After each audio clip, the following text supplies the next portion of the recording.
नमस्कार मित्रांनो, भारतातील नामांकित अशा कॅनरा बँकेत 3000 जागा या निघालेल्या आहेत।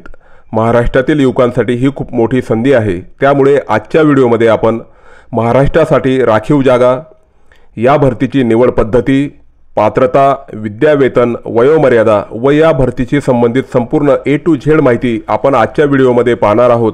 त्यामुळे व्हिडिओ आपण संपूर्णपणे बघा व हा व्हिडिओ जास्तीत जास्त मराठी युवकांपर्यंत पोहोचावा, जेणेकरून केंद्र शासनाच्या भरतीमध्ये देखील आपला मराठी भाषिक वर्ग हा वाढावा। यासाठी आपण या व्हिडिओला लाईक करा व चॅनलला सबस्क्राइब करा, जेणेकरून आपल्यापर्यंत अशा प्रकारची माहिती ही सगळ्यात अगोदर पोहोचेल। चला तर मग व्हिडिओला सुरुवात करूया। भारतातील एकूण पदे ही 3000 आहेत व महाराष्ट्रासाठी राखीव पदे ही 200 आहेत। पदाचे नाव हे पदवीधर शिकाऊ उमेदवार म्हणजेच ग्रॅज्युएट अप्रेंटिसेस 2024-25 हे आहे। या पदासाठी अर्ज करण्याच्या अगोदर सर्वप्रथम आपल्याला www.nats.education.gov.in या वेबसाईटवर जाऊन आपण शिकाऊ उमेदवार म्हणून आपली नोंदणी करणे हे आवश्यक आहे। यानंतरच आपण या पदासाठी अर्ज करू शकतात।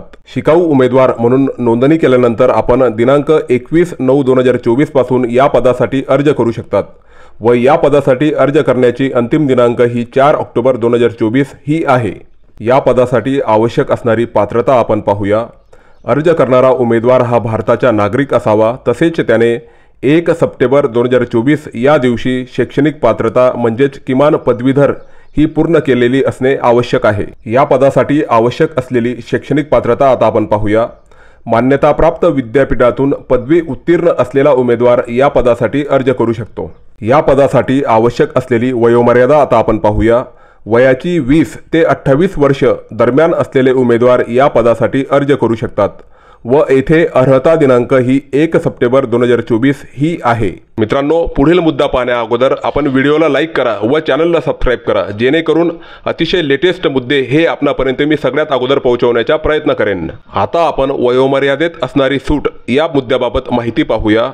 SC व ST उमेदवार यांना 5 वर्ष, OBC उमेदवार यांना 3 वर्ष व दिव्यांग उमेदवार यांना 10 वर्ष ही वयात सूट देण्यात आलेली आहे। या पदासाठी मानधन किंवा विद्यावेतन हे दर महिन्याला 15,000 रुपये एवढे देण्यात येणार आहे। या पदासाठी आपली नेमणूक झाल्यानंतर आपल्या प्रशिक्षणाचा कालावधी हा 1 वर्षाचा असणार आहे व या दरम्यान बँकेमध्ये असणारी सर्व क्लेरिकल कामे ही आपल्याला करावी लागतील। या पदासाठी अर्ज करताना आपल्याला पुढील प्रमाणपत्रे ही आवश्यक आहेत। वयाचा पुरावा म्हणून LC, TC किंवा गुणपत्रक, ओळखीचा पुरावा म्हणून आधार कार्ड, मतदान कार्ड, पॅन कार्ड यापैकी कोणताही एक पुरावा, शैक्षणिक कागदपत्रे म्हणून आपल्याकडे 12वी गुणपत्रक व प्रमाणपत्र तसेच पदवीचे प्रमाणपत्र असणे आवश्यक आहे। कोणत्याही जातीचा लाभ घेण्यासाठी आपल्याला SC, ST व OBC यांचे भारत सरकारने दिलेल्या फॉर्मॅटमधील कास्ट सर्टिफिकेट असणे हे आवश्यक आहे। तसेच EWS प्रमाणपत्र हे देखील आवश्यक आहे। मित्रांनो, या पदासाठी उमेदवारांची निवड कोणत्या पद्धतीने होणार आहे ते आपण पाहूया। सर्वप्रथम आपण येथे लक्षात घ्या की येथे कुठल्याही प्रकारची परीक्षा ही होणार नाही। सर्वप्रथम ऑनलाईन अर्ज करतेवेळी आपण 12वीच्या टक्केवारीनुसार उतरत्या क्रमाने आपली यादी बनणार आहे। त्यानंतर 12वीला समान टक्के मिळाल्यास वयोमानानुसार जो उमेदवार मोठा आहे त्याला प्राधान्य देण्यात येणार आहे।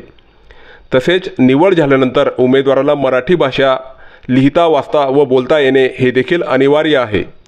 तसेच आपण अर्ज करतेवेळीस आपल्या जिल्ह्याच्या, आपण काम करण्यास इच्छुक असलेल्या जिल्ह्याचा प्राधान्यक्रम हा देऊ शकतात। तसेच महाराष्ट्रातील सर्व जिल्ह्यासाठी आपण अर्ज करू शकतात।